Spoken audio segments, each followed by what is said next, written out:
Pemirsa, seorang satuan lalu lintas Mapores Kota Langsa membantu seorang kakek paruh baya yang cacat di salah satu jalan sambil mengawal dan mengiring si kakek dari jalan raya menuju ke salah satu masjid yang ada di Kota Langsa.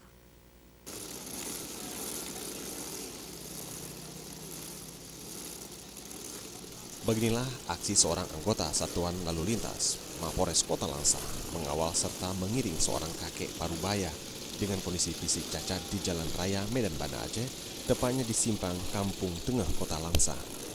Ida Ayub, salah seorang anggota lalu lintas, awal mulanya ia bersama temannya melewati jalan lintas Medan Banda Aceh, tepatnya di sekitar simpang Kampung Tengah Kota Langsa, dan melihat seorang kakek yang memakai roda duduk di jalan lintas Medan Banda Aceh. Merasa kasihan, dirinya dengan spontan langsung turun dan mendekati kakek tersebut yang hendak pergi ke masjid.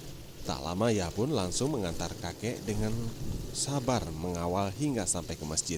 Aksi polisi Langsa ini dengan cepat viral di media sosial di Kota Langsa hingga dapat perhatian serius dari masyarakat sekitar.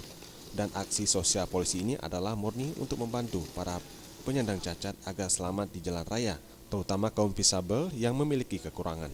Dari Kota Langsa, Tim Liputan Aceh TV.